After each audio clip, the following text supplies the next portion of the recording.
Hello everyone, this is Suikyun, and should you play Rune Factory 4? Yeah, you really should be playing this game. When I heard other people say that, I honestly didn't believe them at all. I was just like, oh, this is just, a carbon copy of Rune Factory 1, there wasn't anything wrong with it, there's no way they can make it better, and they're just out to get money.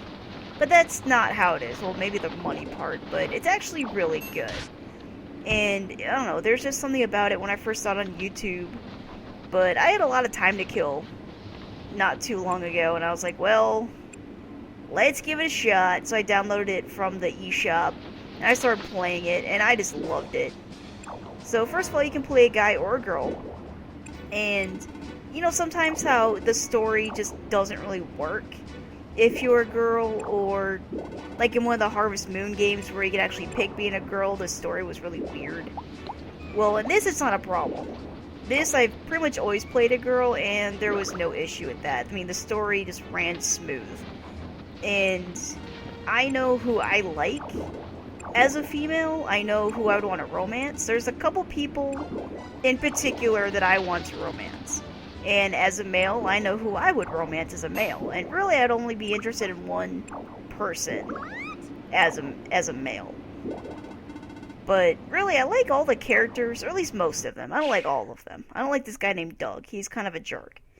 And I really don't like Clarica, just because she's kind of weird, where she sleeps all the time. Like, a lot. I forget what it's called. But I almost swear she has that sleeping disorder where you just fall asleep at random times. I can't remember what it is off the top of my head. But basically, you were knocked out by some dudes, and of course, in typical video game fashion, you lost your memory. All you can remember is your name. I named her Aurora. I always name her that, but her actual name is Frey.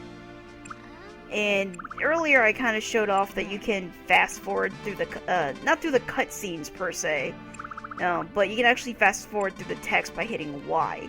And you don't need to unlock or anything, just hit Y. And it's useful if you're someone like me who restarts the game all the time. I seriously don't think I've gotten past summer in this game.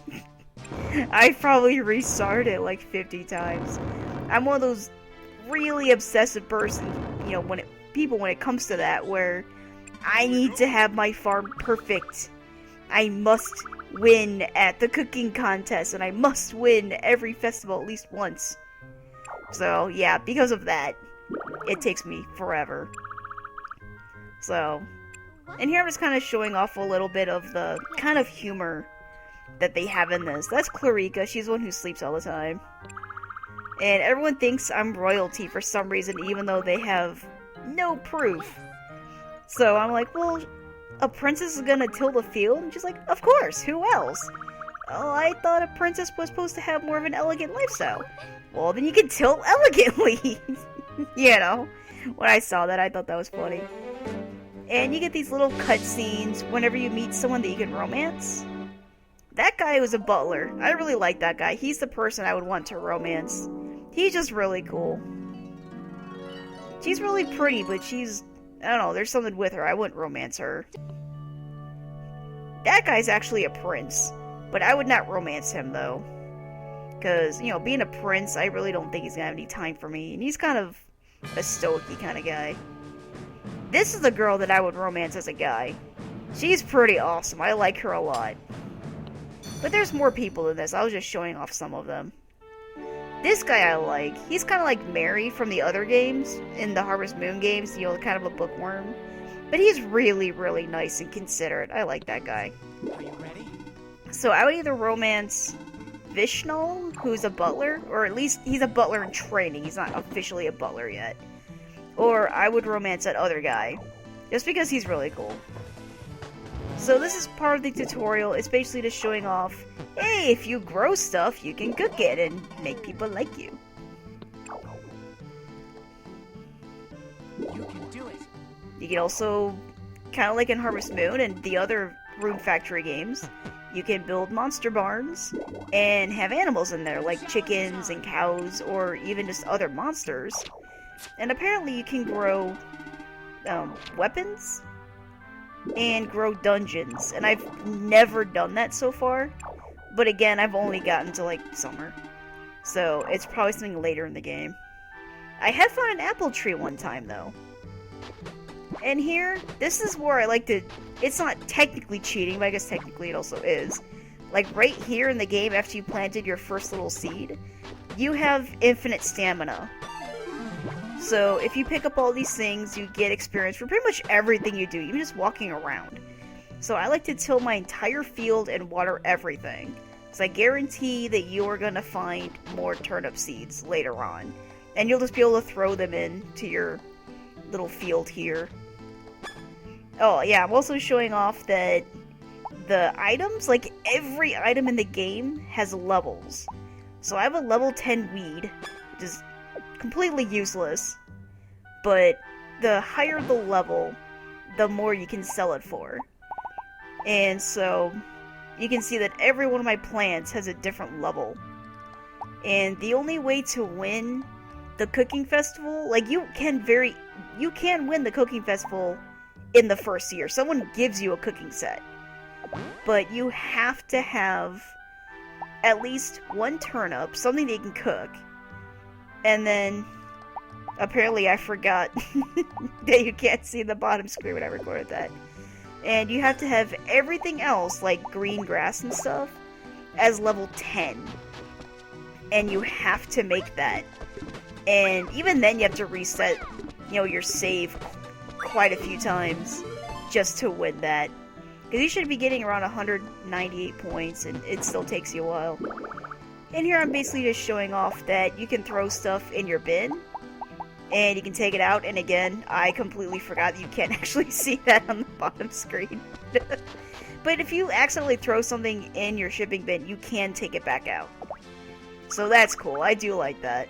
And as you saw, you can also pick up more than one item at a time. So you can pick up, like, 9 rocks or something. It's pretty cool. I do like that. And if you throw it, you actually get up a throwing skill. And unlike other Harvest Moon games, you have to actually buy your festivals. You have to actually earn your festivals and buy them. So I'm showing that off, where you have to do that for every festival, otherwise I guess you just don't have it. So that was the first boss I had killed. And this I found by complete accident when I first played this game, is once you kill the boss, come back right over here, and jump off this cliff. And it takes you to a little cave, where it gives you these items every time. It's like rice porridge thing, and some money. And what I do with that money is I buy an axe and a hammer. Otherwise, you have to earn it by doing this quest. And that takes longer than I wanted to, because you can never start too early getting lumber and materials, because you never have enough lumber and materials. So I spend the money on that, and I get to work on turning all those twigs and rocks that I had in my field into useful material. You can't really do anything with it yet, because you can't store it, but at least you have it. So here I'm attempting to show off that, yeah, you have a, giant stack of sticks, and for some reason it doesn't want to work after that. I'm not really sure why. I don't know how I made it mad. But I fixed it. I just hack away at it.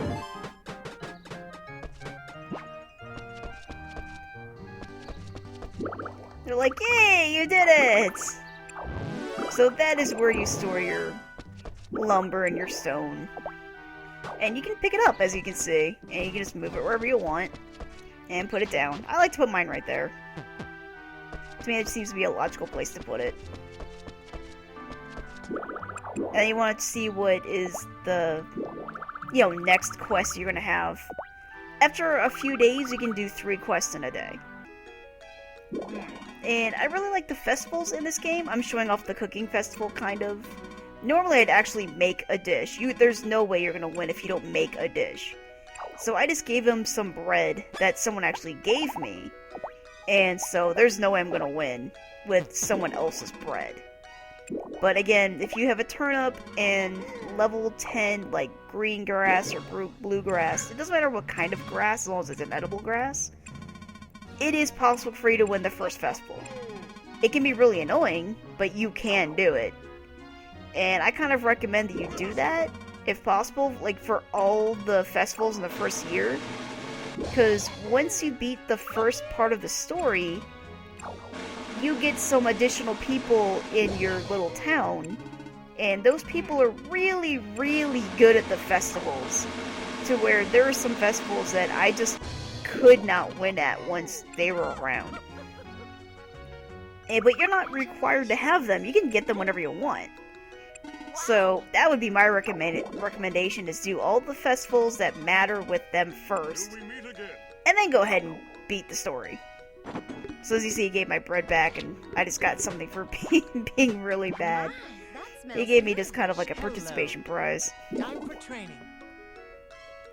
So I got this pumpkin and this little parasol in random chests that I found just running around.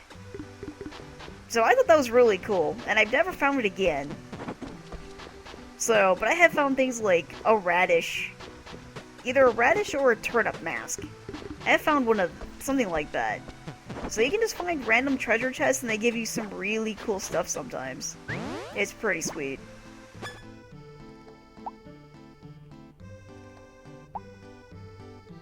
It's a bunch of random stuff that I have, apparently. It's my level 8 little antidote grass or whatever that was. Yeah, I'm just showing off that everything has its own little level. I love that pumpkin mask, though. It's amazing. I really like her with it. And I'm showing off my cows. I like to have all my cows in one place. And I like to have all my chickens in another place. Like, in a different barn. I don't know. To me, this makes it easier. But you can have it whatever way you want, I guess.